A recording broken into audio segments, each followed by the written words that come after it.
ఓం పూర్ణమదః పూర్ణమిదం పూర్ణాత్ పూర్ణముదచ్యతే పూర్ణస్య పూర్ణమాదాయ పూర్ణమేవావశిష్యతే. ఓం శాంతి శాంతి శాంతి. శంకరం శంకరాచార్యం కేశవం బాదరాయణం సూత్రభాష్యకృతౌ వందే భగవంతో పునః పునః. ఈశ్వరో గురురాత్మేతి మూర్తిభేద విభాగినే వ్యోమవద్వ్యాప్తదేహాయ దక్షిణామూర్తయే నమః. ఓం శాంతి శాంతి శాంతి. ఇది అనావిష్కారాధికరణం. అంటే సన్యాసి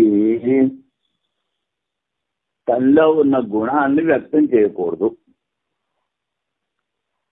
అందవత్ జడవత్ మూకవత్ అన్నారు. అలాగా తిరుగుతూ ఉండాలి. మహీంచరే, మహి అంటే పృథివీలో అలా తిరుగుతూ ఉండాలి. ఇందులో బాల్యని తిష్టాచేదని ఒక శబ్దం వచ్చింది. అంటే పాండిత్యం నిర్విద్య బాల్యని తిష్టాచేది. అక్కడ పాండిత్యం అంటే శ్రవణం అని చెప్తారు. బాల్యం అంటే బాలవత్ వ్యవహారం కాదు. బాలకునిలాగా మనస్సు కలిగి ఉండాలి, రాగద్వేషాలు లేకుండా. అందుకని అది బాల్యం అనేటప్పటికీ పూర్వపక్షి అంటాడు బాలులే వ్యవహారం చెయ్యాలి. అది పూర్వపక్షి అంటే అలా కాదురా బాబు, రాగద్వేషాలు లేకుండా బాలుని మనస్సు వల్లే మనస్సు ఉండాలి అని చెప్తారు సిద్ధాంతం. అది ఈ అధికారం. అందుకని ఇందులో భారతీయ దీక్షల వారి వ్యాఖ్య బాల్యని తిష్టాచే బాలభావంతో ఉండవలను అని శృతి వినిపిస్తున్నది. బాల్యశబ్దము ద్వారా బాలుని వయస్సుని బాల్యం అంటే ఇస్తాం. చిన్న కుర్రాడు వాని స్వభావములు కూడా అట్లే చెప్పుదు. బాల్య శబ్దము అవస్థా విశేషము లోకంలో ప్రసిద్ధము.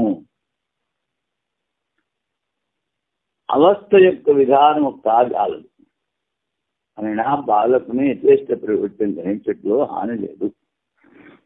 యథేష్ట ప్రవృత్తి ఎక్కడ పడితే అక్కడ నిలబడి వచ్చిపోస్తూ ఉంటాడు, దుడికి వెళ్తూ ఉంటాడు, ఏం చేస్తూ ఉంటాడు బాలకుడు. అలాగా ఈ సన్యాసి బాలకుడిలా ఉన్నానంటే మనసుకు వచ్చినట్టుగా వ్యవహారం చేయొచ్చు. అది పూర్వపక్షి చెప్పేది. కానీ భావశుద్ధి వాచ్యార్థం కాగలరు. భావశుద్ధి కాదు అంటాడు పూర్వపక్షి. సిద్ధాంతం శ్రవణ రూపము మనన రూపము నిధిధ్యాసమునకు మధ్యలో మననం యొక్క విధిని చెప్పింది. ఆ మననమునకు భావశుద్ధి కావలేను. మనస్సు శుద్ధిగా ఉంటేనే అది ఏకాగ్రమయ్యే ఆత్మ పరమాత్మ ఏకత్వాన్ని చింతన చేస్తుంది. అందుకని ముందు కూడా చెప్తాం, ఆహార శుద్ధో సత్వశుద్ధి, సత్వశుద్ధో ధ్రువాస్మృతి. మనసు శుద్ధి చెందితే ఆ ఆత్మచింతన ఎల్లప్పుడూ జరుగుతూ ఉంటుంది. అది ఎందుకనగా బాహ్య ప్రవృత్తి రాగాది దోషములు త్యాగము లేక మరణము కాగలదు. ఈ దోషాలను వదిలిపెట్టేయాలి.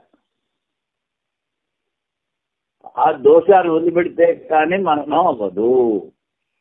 బాలస్య కర్మ బాలకుని కర్మ అని ఈ ప్రకారం శబ్దములకు ఉత్పత్తి చెప్పినను యథేచ్ఛాచారము మరియు భావశుద్ధిలో అర్థం సమానమే. బాలకుని కర్మ అంటే భావశుద్ధి, అని చెప్పారు. అవస్థ మరియు కామాచారములు మననములో అత్యంతం అనుపయుక్తం. అంటే కామాచారములు అంటే ఇష్టం వచ్చిన ప్రవర్తించడం, అది మననంలో కుదరదు. ఎందుకని? అయితే ఏమాత్రం రాగద్వేషాలు ఉన్నా నువ్వు ఆత్మచింతన చేయలేవు, అందుకనే ఉపయుక్తములు కావు అన్నాడు. విరోధములు కూడా, మననము విరోధము కూడా అన్నాడు.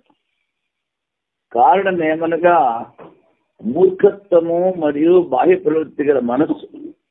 మూర్ఖత్వం అంటే బాలుల్లా ప్రవర్తించడం, మననం యొక్క వినాశకారి.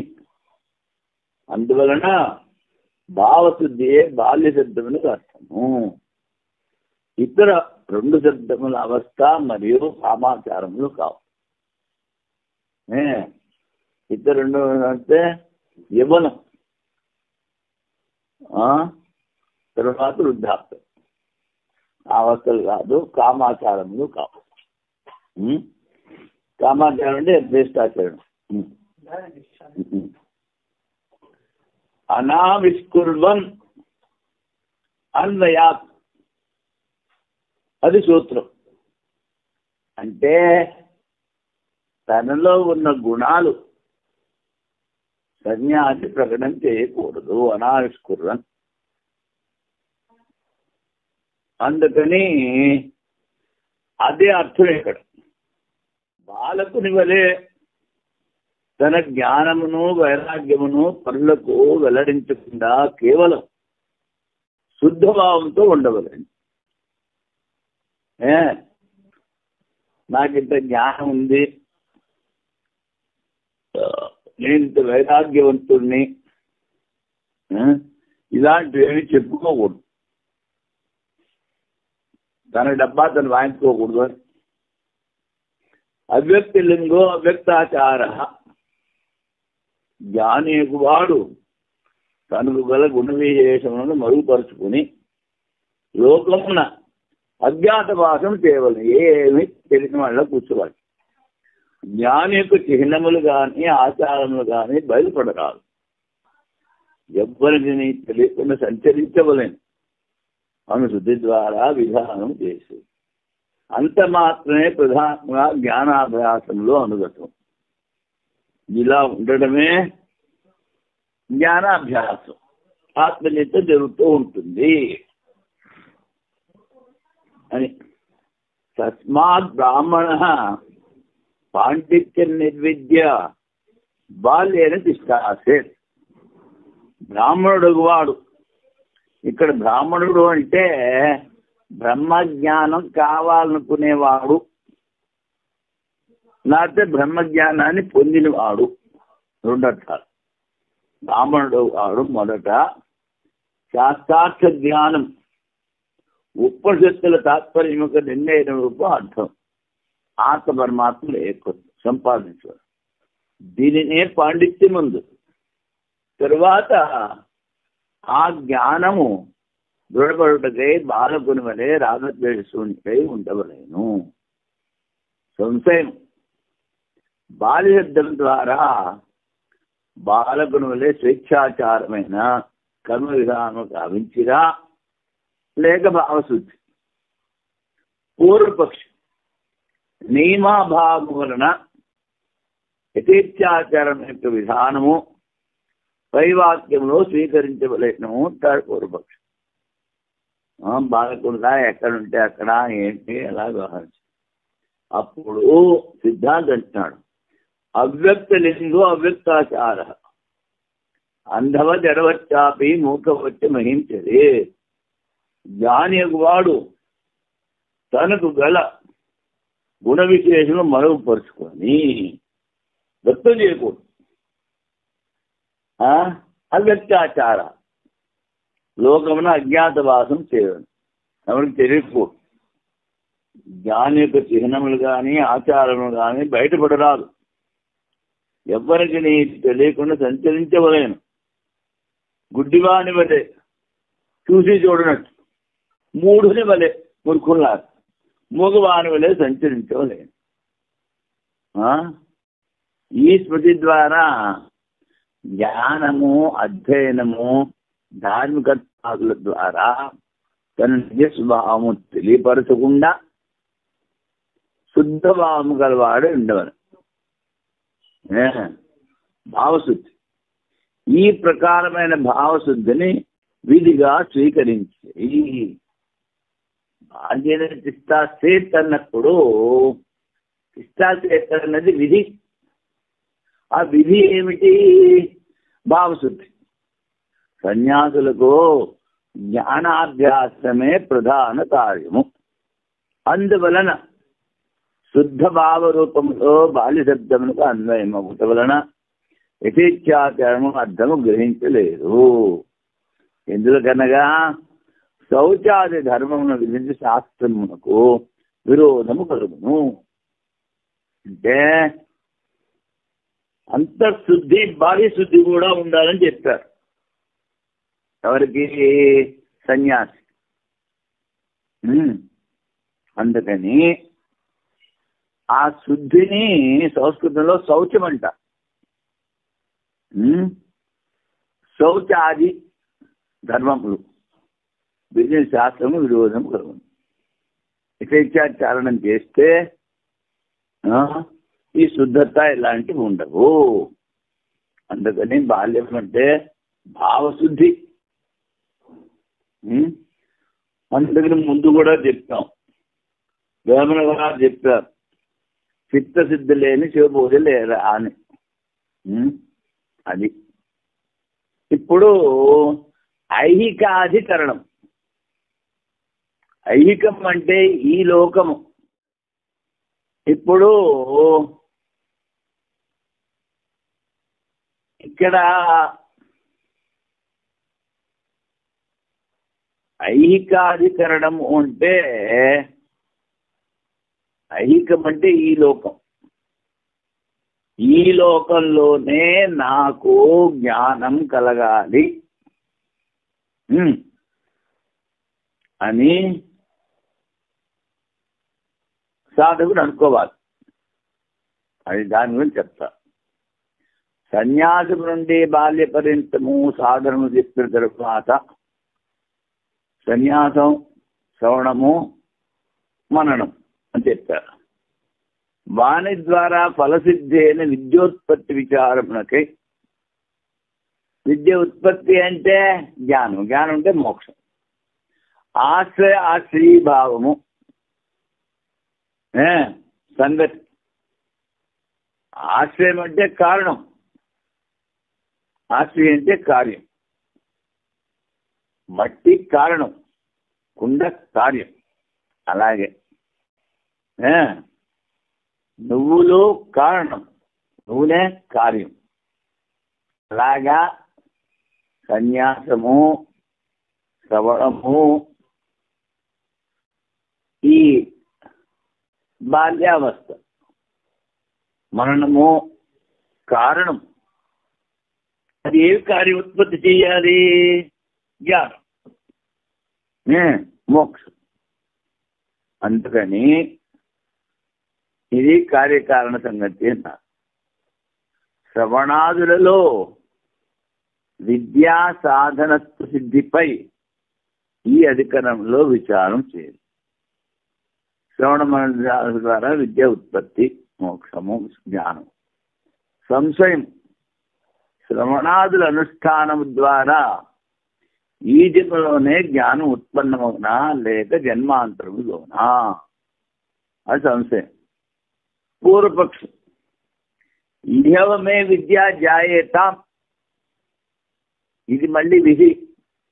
ఈ జన్మలోనే నాకు జ్ఞానం కలగని ఈ ఇచ్ఛతో జ్ఞాన సాధనము శ్రవణాదుల్లో ప్రవృత్తి కనబడుతుంది. కనుక విద్యోత్పత్తి ఐహికము, అంటే ఈ లోకంలోనే. ఈ లోకం అంటే ఈ శరీరంలో ఉన్నప్పుడే జరుగుతుంది అని. అది పూర్వపక్షి. సిద్ధాంతి, ప్రతిబంధకము లేనిచో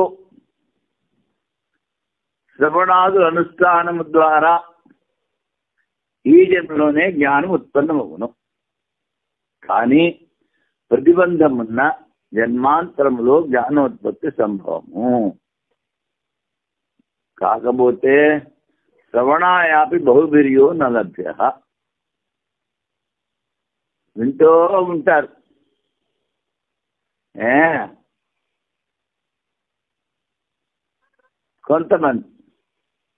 కొంతమందికి వినడానికి కూడా అవకాశం దొరకదు. శ్రవణాయాపి బహుభిర్యో నలభ్య. శాస్త్రము యుక్తి శూన్యమగును. మొదలగు శాస్త్రము యుక్తి శూన్యమగును. అంటే జ్ఞానం ఉత్పన్నమగును కాంతో ప్రతిబంధమున జన్మాంతంలో జ్ఞానోత్పత్తి సంభవం అన్నప్పుడు ప్రతిబంధకం ఏమిటి? చాలా మందికి వినడానికి కూడా కుదరదు. అది వాసుదేవునికి వామదేవునికి తల్లి గర్భంలోనే జ్ఞానం ఒకటి వినబడుతుంది. వామదేవుడు జ్ఞానాభ్యాసం చేస్తున్నారు ఋషి. కానీ మళ్ళీ తల్లి గర్భంలో ప్రవేశించాల్సి వచ్చింది. తల్లి గర్భంలో ఉన్నప్పుడు ఆ ప్రారంధం పూర్తయ్యి తల్లి గర్భంలోనే వాడికి జ్ఞానం కలిగింది వామదేవుడికి. అప్పుడు అంటాడు, నేనే సూర్యుడిని, నేనే చంద్రుని, నేనే ఇదంతా ఆత్మజ్ఞానం కలుగుతుంది. అందుకని ఈ వామదేవునికి తల్లి గర్భంలోనే వినబడుతుంది. అంటే ఏమిటి? ఈ జన్మలో కలగడానికి ఏదో చిన్న ప్రతిబంధకం ఉందన్నమాట. లేకపోతే ఈ జన్మలోనే జ్ఞానం కలిగేది. అలాగే జడభరతుడికి 3 జన్మలు. ఇవన్నీ ఏమిటి? ఏవో ప్రతిబంధకాలు ఉండడం మూలాన ఈ జన్మలో కలగలేదు, లేకపోతే ఈ జన్మలోనే కలిగేది. రామకృష్ణ పరమహంసారికి, శారదాదేవి, వివేకానికి, శంకరాచార్యులకి, వారి శిష్యులకి అందరికీ ఈ జన్మలోనే కలిగింది. ఎందుకని? ప్రతిబంధకాలు లేవు. ప్రతిబంధకం ఉంటే 1-2 జన్మలు ఎత్తచ్చు. శ్రవణాదుల ద్వారా ఈ జన్మలో లేక జన్మాంతరములో జ్ఞానము కలుగుట సంభవము. అది ఇప్పుడు వైయాసక న్యాయమాల. ఇహైవ దేవత నియతం జ్ఞానం పాక్షికం వా నియమ్యతే తథా అభిసందేర్ యజ్ఞాది క్షీణో వివిదిషా జనౌ. ఇక్కడ సంశయం. శ్రవణాదుల ద్వారా నియమంగా ఈ జన్మలోనే ఈ లోకంలో ఉండగానే జ్ఞానం కలుగుతుందా, లేకపోతే ఇంకా 1-2 జన్మలు తీసుకోవాలా అని వాడంటాడు పూర్వపక్షి. అజ్ఞాది క్షీణో వివిధిషా జనం. వాడు నాకు ఈ జన్మలోనే జ్ఞానం కావాలి అనుకున్నాడు. అందుకని వాడి అజ్ఞానం తొలగి ఈ జన్మలోనే జ్ఞానం కలుగుతుంది అని పూర్వపక్షి. అసతి ప్రతిబంధే ఆత్మజ్ఞానం. సిద్ధాంత అంటాడు, అయ్యా ప్రతిబంధకాలు లేకపోతే ఈ జన్మలోనే కలుగుతుంది. జన్మాంతరే అన్యథ. అన్యథ అంటే ప్రతిబంధకాలు ఉంటే ఇంకా 1-2 జన్మలు ఎత్తాల్సి వస్తుంది. శ్రవణాయ ఇత్యాది శాస్త్రాత్ వామదేవోద్భవాదతి. శ్రవణాయ అవి బహుబిరియో న లభ్య అన్నారు. ఈ వేదాంతం వినడానికి కూడా చాలా మందికి అవకాశం దొరకదు అని చెప్తారు. ఆ శాస్త్రం వల్ల వామదేవుడు ఇలాంటి ఉదాహరణ వల్ల ప్రతిబంధకం ఉంటే జన్మాంతరంలో, లేకపోతే ఈ జన్మలోనే కలుగుతుంది సిద్ధాంతం చెప్తాడు. అది శ్రవణాదుల అనుష్ఠానము నియమముగా చేసిన ఈ జన్మలోనే జ్ఞానం కలుగునా, లేక ఈ జన్మలో కానీ జన్మాంతరంలో కానీ కలుగునా. అది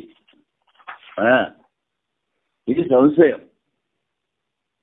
అప్పుడు పూర్వపక్షి అంటాడు, ఈ జన్మలోనే జ్ఞానం కలుగును, ఈ జన్మలోనే నాకు జ్ఞానము కలుగాక అనే అభిలాషతో పురుషుడి ప్రవృత్తి అగును. యజ్ఞాదులు ఈ కోరికను ఉత్పత్తి చేయటంలో సిద్ధార్థములు. ముందు చెప్తాడు, యజ్ఞేన దానేన తపసా నాసికేన వివిధిశంతి.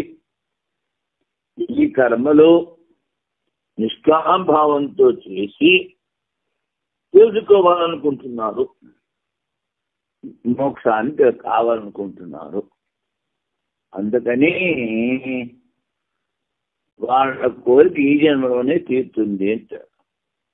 వాని అదృష్టం ద్వారా శరీరాంతంలో జ్ఞానం కలుగునను ప్రసక్తి లేదు, ఈ జన్మలోనే కలుగుతుంది పూర్వపక్షం.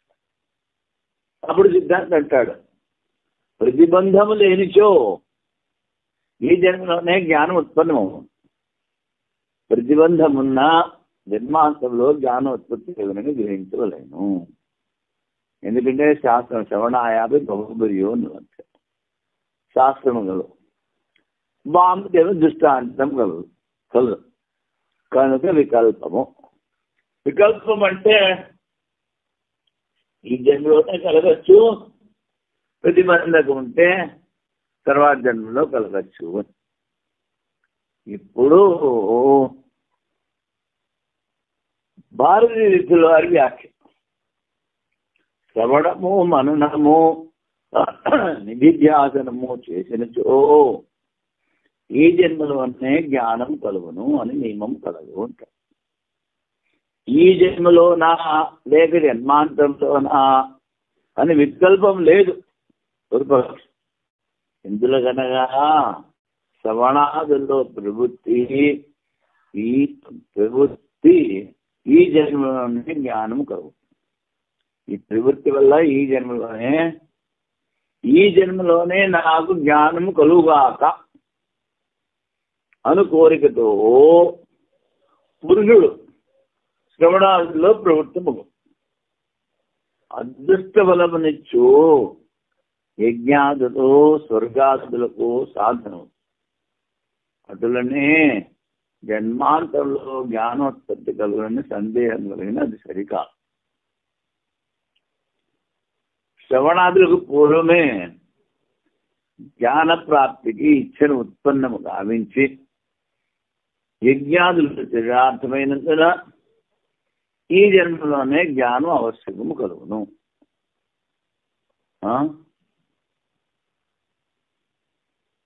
అను నియమం ఉంది అంటాడు. ఎందుకని శ్రవణాదులు చేసే ముందే యజ్ఞేన దానేన తపస అనాసికేన విధిశంతి అవన్నీ నిష్కామభావంతో చేసి అప్పుడు శ్రవణ మనన నిధ్యాసనలు చేసి నాకు జ్ఞానం కావాలని వాడికి ఇచ్చ ఉంటుంది. అందుకని అది చేసిన నిష్కామ భావంతో చేసిన యజ్ఞాదులు కూడా ఫలం ఇవ్వాలి, చరితార్థం ఇవ్వాలి. అందుకని ఈ జన్మలోనే జ్ఞానం కలుగును అని పూర్వపక్షి. అప్పుడు సిద్ధాంతి ప్రతిబంధకము లేనిచో ఈ జన్మలోనే జ్ఞానం కలగదు. ఇప్పుడు అగ్ని మీరు వెలిగించారు కర్రలతో, అగ్ని కాలుతోంది. కానీ అక్కడ తీసుకొచ్చి చంద్రకాంత మణిని పెట్టారనుకోండి, అప్పుడు ఆ అగ్నిలో చేయి పెట్టినా మీకు చేయి కాలదు. ఎందుకని? అగ్ని దాహక శక్తికి చంద్రకాంతం అని ప్రతిబంధకం. దాని మూలాన ఏమిటైంది? అగ్ని దహించదు. అలాగే ప్రతిబంధకం ఉంటే ఈ జన్మలో జ్ఞానం కలగదు, లేకపోతే కలుగుతుందని చెప్తారు. ప్రతిబంధకం ఉన్న ఈ జన్మలో అనుష్ఠించిన శ్రవణాదులు జన్మాంతరంలో జ్ఞానం ఉత్పత్తి గావించును. జ్ఞానం ఉత్పన్నమవుటకు అనేక ప్రతిబంధములు కలవని వినవచ్చుతున్నది. శ్రవణాయాపి బహుబిర్యో నలభ్య. చాలా మందికి వినడానికే కుదరదు. శృణ్వంతో బహువో ఎన్న విద్యో. చాలా మంది వింటారు, విన్నా తెలుసుకోలేదు. ఆశ్చర్యవచ్చ వక్త. ఈ ఆత్మ గురించి చెప్పేవాడు చాలా అరుదు. కుశలోచ్చి లబ్ధ. విని తెలుసుకునేవాడు కూడా చాలా అరుదు. ఆశ్చర్య జ్ఞాత కుశలాను శిష్ట. అది బహుజనులకు ఏ పరమాత్మను వినుటైనను సంభవింపదో, వినియు బహుజనులు ఎవ్వరు తెలుసుకునలేరు. ఆత్మ విషయం చెప్పవాడు అద్భుత వ్యక్తి. దైవవశాత్తు కుశలమైన భక్త దొరికినను దీన్ని సాక్షాత్కరించుకున్నవాడు దుర్లభం. ఎక్కువ ఏమి చెప్పుట, కుశలమైన అపరోక్ష సాక్షాత్కారము చేసుకునే వాడి మాట దూరంగా ఉంచు. ఈ జన్మలోనే ఆత్మజ్ఞానము కలిగింది అని చెప్పడం చాలా కష్టం, దుర్లభం. పరోక్ష సాక్షాత్కారం కూడా దొరకడం కష్టము. అంటే పరమాత్మ ఉన్నాడు, అంతటా వ్యాపించి ఉన్నాడు. అది చైతన్య స్వరూపము. ఆ చైతన్య స్వరూపమే నాలో ఉంది. నేను దానికన్నా అభిన్నము, అది నేను అనుభవించాలి అని ఈ పరోక్ష జ్ఞానం కూడా చాలా దుర్లభం అంటాడు. అందుకని పూర్వజన్మలో అనుష్ఠిత కర్మల ద్వారా సాక్షాత్కారము ఎక్కడనో కానవచ్చుట లేదు అని ప్రశ్నించిన యుక్తం కాదు. పూర్వజన్మలో ఎన్నో చేసాడు, అప్పుడు వాడికి సాక్షాత్కారం అవ్వలేదని చెప్పడానికి విజయంతాడు. ఎందుకనగా వామదేవాది పురుషులలో గర్భంలోనే జ్ఞానోత్పత్తి వినవచ్చుతున్నది. గర్భే ఏతక్షయానో వామదేవ ఏవం వాచ. గర్భంలో ఉండగానే వామదేవుడు ఇలాగన్నాడు, నేనే సూర్యుడిని, నేనే చంద్రుడిని, నేనే ఇదంతా. ఈ జన్మలో లేక జన్మాంతలో జ్ఞానోత్పత్తి కలిగే తీరును. ఈ కల్పం కలదు. ఇప్పుడు భాషలో లేదేమో, నేను అక్కడి నుంచో తీసుకొచ్చి పెట్టాను. ఏ ప్రతిబంధకముపై కొంచెం వివరణ. జ్ఞానమును గల 3 ప్రతిబంధకం. భూత ప్రతిబంధకం. ప్రారంధ వస్తువును సన్నిధించిన తర్వాత బహుకాలము శ్రవణాదులు చేసినను భూతకాలంలో ఉన్న పదార్థం కనబడట. ఆ పదార్థంలో అస్థి బాతి ప్రియం నామరూపం అని 5 లక్షణములు కలవు. నామరూపంలో విడిచి అస్థి బాత్ ప్రియములు నేనని మననం చేయడం ద్వారా ఆ ప్రతిబంధకము నశించును. భూతకాలంలో ఉన్న పదార్థము కనబడుట. సన్యాసం తీసుకున్నాడు, కానీ సన్నిధించే ముందు ఏమేం చేశాడో ఏమేమి అనుభవించాడో అవి మాటి మాటికి గుర్తుకొస్తూ ఉంటాయి. అప్పుడు నామరూపాలు వదిలిపెట్టేసి అస్థి భాతి ప్రియం ఆ పరమాత్మ రూపాన్ని చింతన చేస్తూ ఉంటే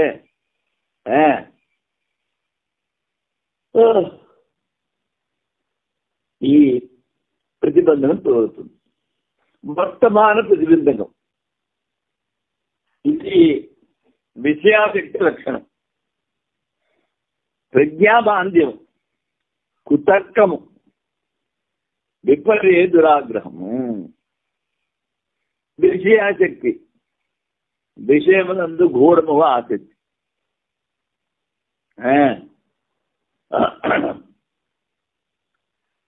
విషయాలు.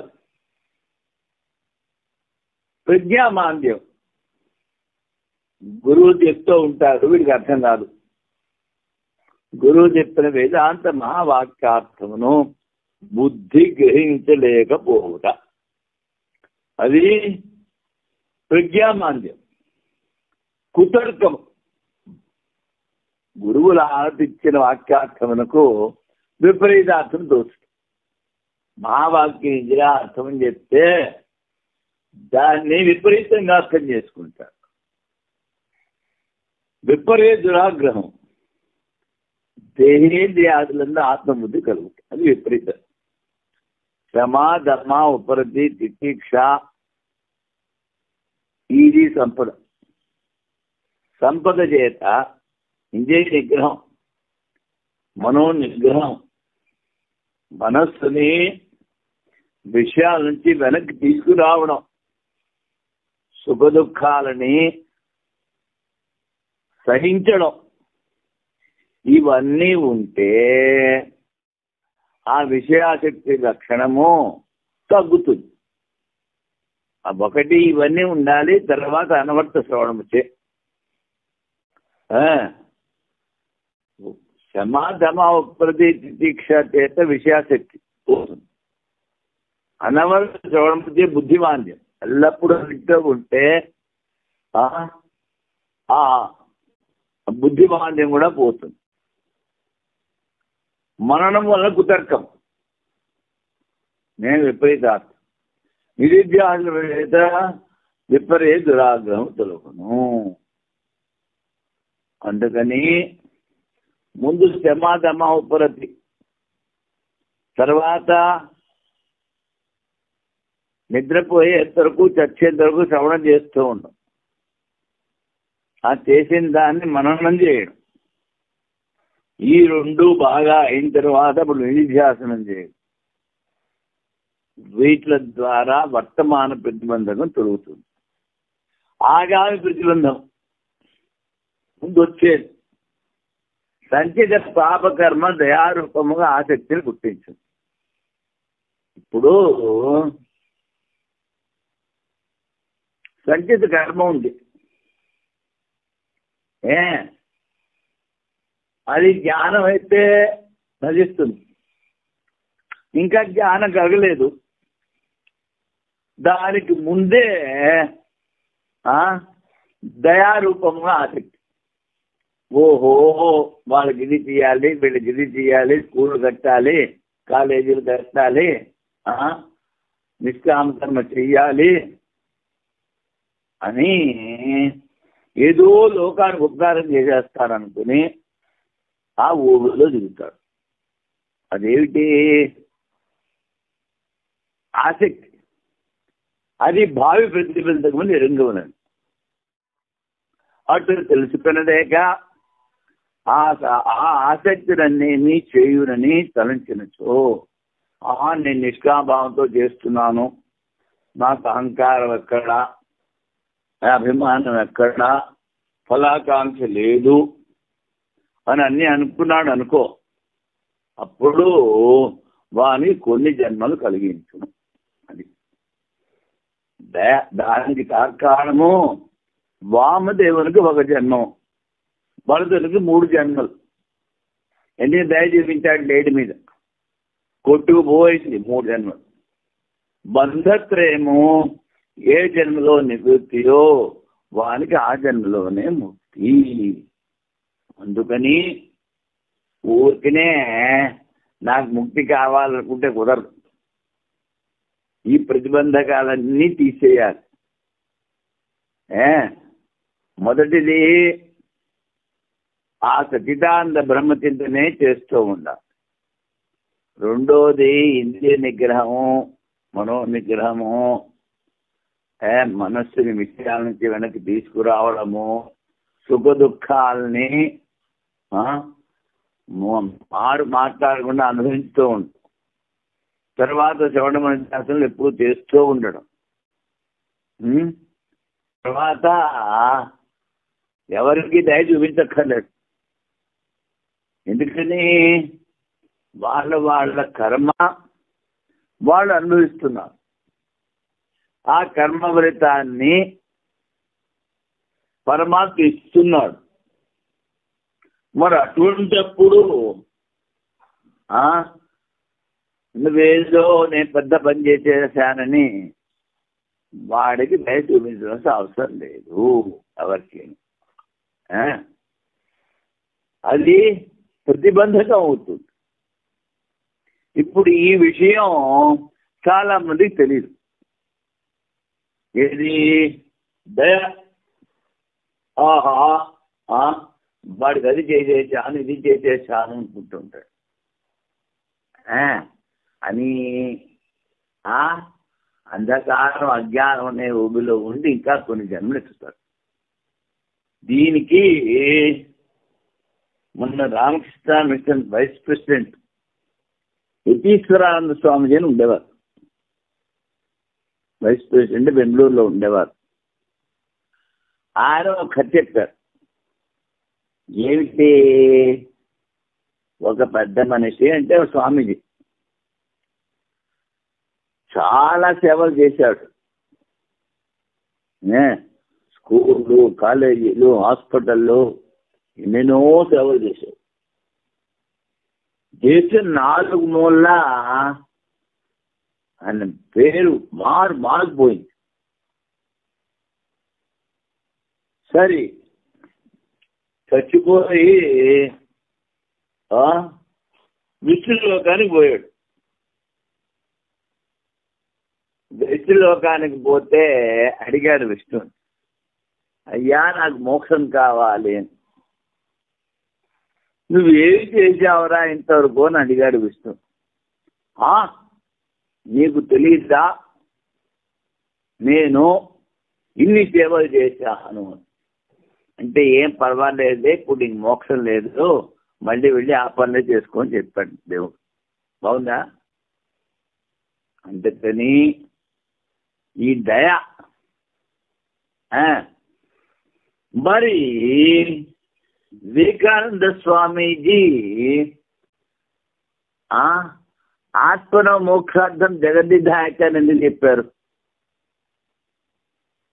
జగత్తుకు కూడా హితం చెయ్యాలని చెప్పారు.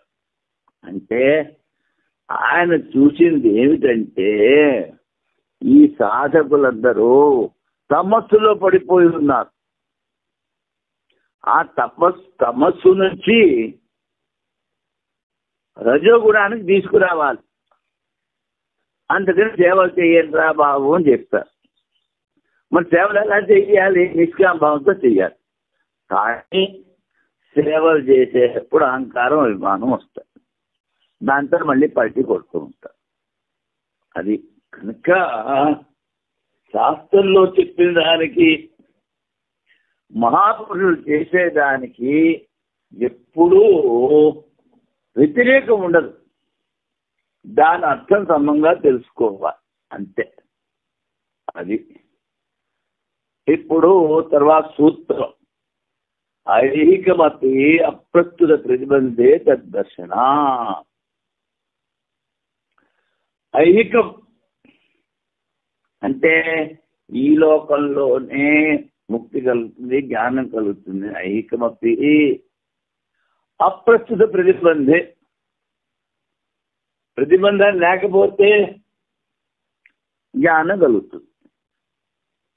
ఫలోన్ముఖమగు విద్యకి అవిరుద్ధము ఫలముల కర్మల ద్వారా ప్రతిబంధక అవాము కలిగినచో ఈ జన్మలోనే విద్యోత్పత్తి కాగలదు. ప్రతిబంధం కానీ ప్రతిబంధం ఉన్న జన్మాంతంలో కలగలదు. అనియమం, నియమం లేదు. విద్య ఈ జన్మలోనే కలగని నియమం లేదు. ఎందుకంటే గర్భ ఏవ మొదలగు శృతుల్లో ఈ ప్రకారం అనియమం చూపడుతుంది. రామదేవుడికి ఇంకో జన్మ ఎత్తిన తర్వాత దొరుకుతుంది. శ్రవణాదుల్లో ప్రవృత్తి వలన ఈ జన్మలోనే జ్ఞాన ప్రాప్తి. పూర్వపక్షం సిద్ధాంతం ప్రతిబంధకము లేనిచో ఈ జన్మలో ప్రాప్తి కానిచో, అంటే ప్రతిబంధం ఉంటే జన్మాంతంలో ప్రాప్తి. ఇది ఫలభేదం. సంశయం, శ్రవణాదుల ద్వారా విద్యోత్పత్తి ఈ జన్మలోనా లేక జన్మాంతంలోనా, ఇది సంశయం. పూర్వపక్షం ఏమిటంటున్నాడు? ఏవ మే విద్యా జాయత, ఈ జన్మలోనే నాకు జ్ఞాన ప్రాప్తి కలుగుగాక అని ఇచ్ఛతో జ్ఞాన సాధన చేస్తున్నాడు కనుక శ్రవణాదుల్లో ప్రవృత్తి ఉంది కనుక విద్యోత్పత్తి ఐహికము అంటారు సిద్ధాంతి. ప్రతిబంధకము లేనిచో శ్రవణాదుల అనుష్ఠానము ద్వారా ఈ జన్మలోనే జ్ఞానం ఉత్పన్నము. కానీ ప్రతిబంధకమున్నచో జన్మాంతంలో కూడా జ్ఞానోత్పత్తి అసంభవం. ఇంకో జన్మలో దొరుకుతుంది అని కాజాబు కూర్చోకూడదు. అక్కడ మళ్ళీ ప్రతిబంధం ఉంటే అప్పుడు కూడా జ్ఞానం కలగదు ఉంటాడు. ఏ నియమము లేదు. ఫలం ఉత్పన్నమవుటకు విద్యకు విరుద్ధ ఫలం నుంచి కర్మలనే ప్రస్తుతము ప్రతిబంధక శబ్దముతో విరుద్ధ ఫలం ఇస్తాయి. ఏంటి? కొన్ని కర్మలు అవి ప్రతిబంధకాలు అన్నారు. ప్రతిబంధకము ద్వారా ఆటంకం కలిగించో తత్వజ్ఞానము జన్మాంతంలో ఉత్పన్నమవును అని స్వీకరించట్లో విరుద్ధం లేదు. ప్రతిబంధకం ఉంటే మరో జన్మలో దొరుకుతుంది. ఎందుకని? శ్రవణాయాపి బహుబిర్యో నలభ్య శృణ్వంతోపి బహువోయన్న విద్యను ఆశ్చర్యోస్య వక్త కుశలోస్య లబ్ధ ఆశ్చర్యో జ్ఞాత కుశలానుశిష్ట అని చెప్పారు. చాలా మందికి ఆ పరమాత్మ గురించి వినటమే సంభవం కాదు. చాలా మంది విన్నా ఆ పరమాత్మను తెలుసుకోలేరు. అట్టి ఆత్మ విషయం చెప్పువాడు అద్భుత వ్యక్తి అంటే రేర్. దైవశాస్త్రం కుశలమైన వక్త దొరికినను దీన్ని సాక్షాత్కరించుకున్నవాడు దుర్లభం. జ్ఞాని కానీ వాడి దగ్గర చేరిన శిష్యుడు వాడు తప్పకుండా జ్ఞానాన్ని పొందుతాడు అని గ్యారంటీ లేదు. పరమసారి దగ్గర ఉండేవాడు హృదయరామని రోజుల్లో సేవ చేసేవాడు. డబ్బులు కావాలని ఆయన వేయించుకునేవాడు. అది అందుకని కుశలమైన అపరోక్ష సాక్షాత్కారం చేసుకున్న వారి మాట దూరంగా ఉంచు. ఈ జన్మలోనే పూర్తి సాక్షాత్కారం దొరుకుతుందని మాట దూరంగా ఉంచు. పరోక్ష సాక్షాత్కారం కూడా దొరకడం కష్టము. ఎందుకని? ఉన్నది ఒకటే పరమాత్మ, అదే నేను. తర్వాత ఈ జగత్తుకంతా అధిష్టానం నేను అనే జ్ఞానం కలగడం కూడా చాలా కష్టం. ఆ తర్వాత అది అనుభవంలోకి వస్తుంది. ఈ శృతులలో ప్రతిబంధకము మరియు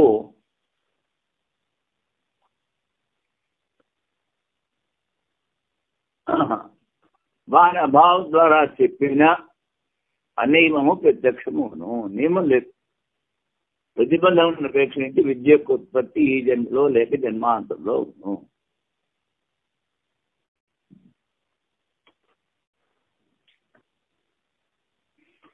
ఇప్పుడు ముక్తి ఫల అధికరణం.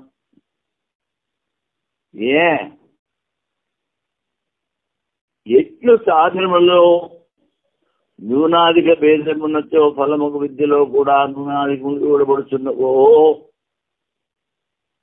ప్రతిబంధకం ఉంటే కలుగుతుంది, కలగదు, ప్రతిబంధం లేకపోతే కలుగుతుంది. విద్య యొక్క ఫలము మోక్షలో కూడా కొంచెము న్యూనాధికములు విశేషము నియమము స్వీకరించవలను. ముక్తిలో కూడా చిన్న ముక్తి పెద్ద ముక్తి ఉంది అంటాడు వాడు.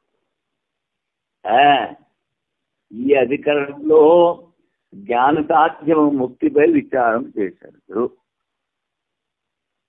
విద్యలో వల్లే ముక్తిలో కూడా విశేష నియమం కలదా లేదా సమస్య. సాధనములోని సామర్థ్య భేదముచే జ్ఞానములో వైశిష్ట్యత కలుగు. అందులోనే విద్య యొక్క ఫలము మోక్షములో కూడా విశేష నియమం స్వీకరించవలను. స్వర్గాదులే ముక్తిలో కూడా ఉత్కృష్టత కలదు. స్వర్గంలో కూడా ఎక్కువ సుఖం తక్కువ సుఖం అని తేడా ఉంది. జన్మత పుట్టిన దేవతలు, కర్మ ద్వారా వచ్చిన దేవతలు, వీళ్ళిద్దరికీ కూడా 100 రెట్లు సుఖం తేడా అని తైత్రీయంలో చెప్పారు. అలాగే ముక్తిలో కూడా తేడా ఉంది అంటాడు పెద్ద మనిషి పూర్వమక్షి. ముక్తి అనగా బ్రహ్మస్వరూపమే. బ్రహ్మలో ఎన్నో ఉత్కృష్టం ఉండదు. అందువలన చతుర్ముఖ బ్రహ్మకు లేక మనుష్యునకు ముక్తి ఒకే రూపముగా ఉండును. ముక్తిలో ఏ విధమైన భేదము లేదు. అది అప్పుడు వైయాసక న్యాయమాన ముక్తి సాధ్యసయో నోబా ఫలత్వాద్ బ్రహ్మలోకవత్ స్వర్గవచ్చ నుభేదేన ముక్తి సాధ్య ఏవ. ముక్తి చిన్నదా పెద్దదా?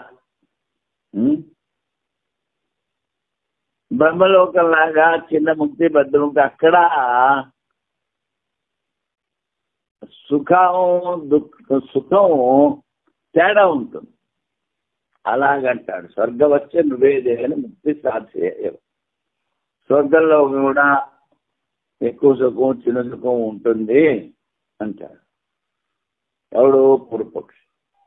బ్రహ్మయ ముక్తి నా బ్రహ్మకు వచ్చి సాధ్యం సుఖం అత ఏక విధా ముక్తి వేదసో మనుజన్యస. బ్రహ్మం ఒకడే, అందుకని ఆ బ్రహ్మలో తేడా లేదు. అందుకని ముక్తి కూడా ఒకే విధంగా ఉంటుంది నాయన. ఆ చతుర్ముఖ బ్రహ్మ, హిరణ్య గర్భ బ్రహ్మ, వాడికి ముక్తి, మనుషుడికి ముక్తి, ఇద్దరికి ఫలితం ఒకటే అని చెప్పారు. ముక్తిలో న్యూన్యాధికములు భేదం కలదా? ఫలం ఒకటి వలన బ్రహ్మలోకము మరియు స్వర్గం వలె మనుషుల భేదం వలన న్యూన్యాధికం. బ్రహ్మలోకంలో ఎక్కువ సుఖం, స్వర్గంలో తక్కువ సుఖం. అలాగా హెచ్చు తగ్గులు ముక్తిలో కూడా ఉంటాయి అంటాడు పూర్వపక్షి. ముక్తి అనగా బ్రహ్మస్వరూపమే. న్యూనాధిక భావం బ్రహ్మలో ఎక్కడనూ వినపడట్లేదు. అందువలన చతుర్ముఖ బ్రహ్మ లేక మనుష్యునికి ముక్తి ఒకే రూపముగా ఉండును. ముక్తిలో ఏ విధమైన భేదము లేదు. ఇది భారతీయ తీర్థుల వారి వ్యాఖ్యానం. తర్వాత పూర్వపక్షం బ్రహ్మలోక ఫలం యొక్క ముక్తి 4 రకం: సాలోక్యము, సారూప్యము, సామీప్యము, సాయుధ్యం. సాయుధ్య భావము చతుర్ముఖ బ్రహ్మతో సమానంగా ఐశ్వర్యం పొందడు. సాలోక్యం అంటే ఆ లోకంలో ఉండడు. సారూప్యం అంటే బ్రహ్మగారిలాగే వీడికి రూపం ఉంటుంది. సామీప్యం అంటే ఆ బ్రహ్మ దగ్గర ఉంటాడు. కర్మాధిక్యము వలన ఫలాధిక్యం కలుగుతుంది. అను న్యాయము ద్వారా స్వర్గం అనేక విధములు, ముక్తి ఫలములో కూడా న్యూనాధిగతలు అనేక విధములు కలవు. ముక్తిలో కూడా ఉంది అంట సిద్ధాంతం. ముక్తి స్వతः సిద్ధమైన బ్రహ్మ స్వరూపమే. బ్రహ్మ ఒకటే స్వరూపము, ఏకం సత్, స్వతः స్వప్నే తదా కాదు, సదేవ స్వామి ఇదమగ్ర ఆసీత్. ఇవన్నీ స్వర్గాది ఆగంతుకము కాదు, అది ప్రాప్తస్య ప్రాప్తి. అది మధ్యలో వచ్చిన కర్మఫలం కాదు. నువ్వు బ్రహ్మస్వరూపమే, మర్చిపోయావు. అజ్ఞానం వల్ల దాన్ని ఇప్పుడు గుర్తు తెచ్చుకోవట్లేదు. గుర్తు తెచ్చుకుంటే సరిపోదు. బ్రహ్మ ఏకస్వరూపం, న్యూనాధికంలో లేనివాడు అని అన్ని స్థితుల్లో నిర్ణయమైనది. చతుర్ముఖ బ్రహ్మ అయినను లేక మనుష్యుడైనను ఫలరూపంగా ఇదే పొందుతుంది. సాలోక్యాలు ఉత్పన్నముగా ఉన్నవి కాన అవి సాలోక్యము, సాయుధ్యము అవి ఉత్పత్తి అవుతాయి. అందుకని వాటిల్లో తేడా ఉంటుంది. ఉపాసన తారతమ్యం ద్వారా ఉన్నవి కానీ ముట్టట్లు కాదు. దానిలో భేదము లేదు.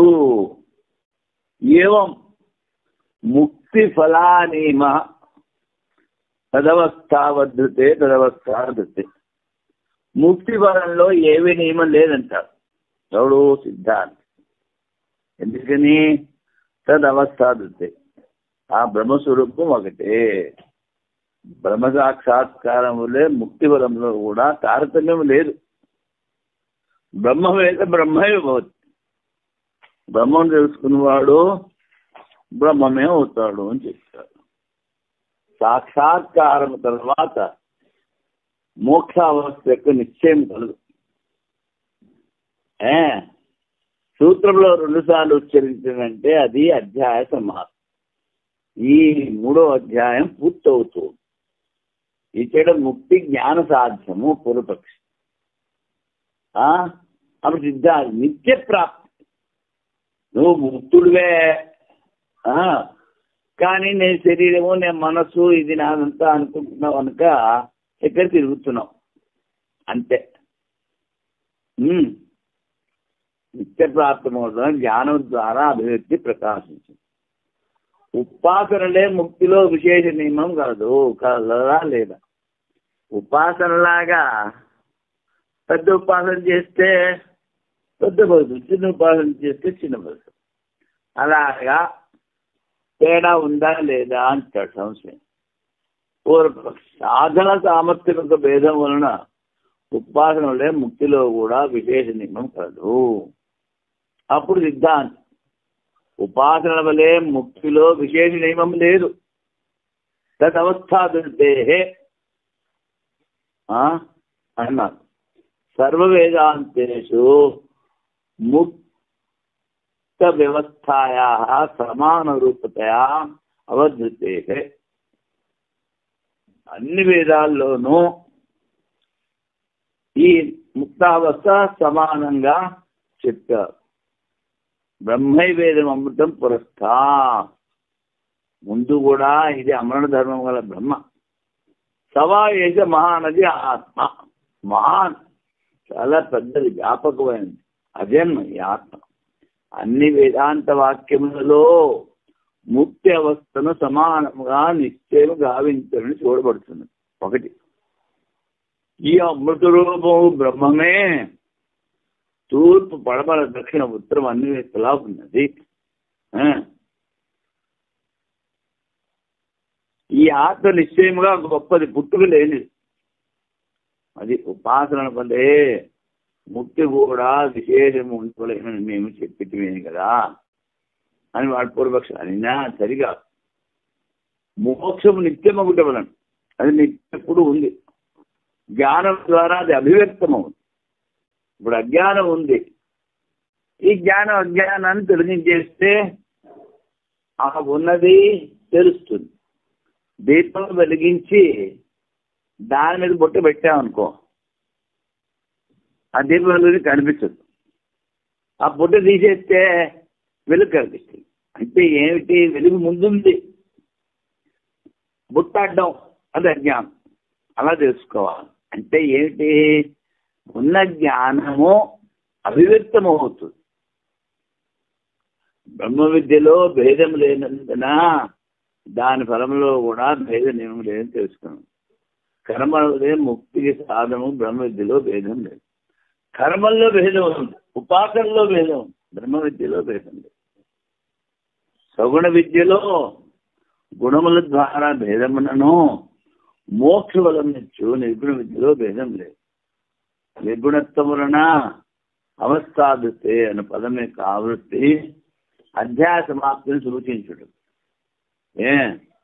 ఈ విధంగా 3వ అధ్యాయం 4వ పాదం పూర్తయి. ఓం పూర్ణమదః పూర్ణమిదం పూర్ణాత్ పూర్ణముదచ్యతే పూర్ణస్య పూర్ణమాదాయ పూర్ణమేవావశిష్యతే. ఓం శాంతి శాంతి.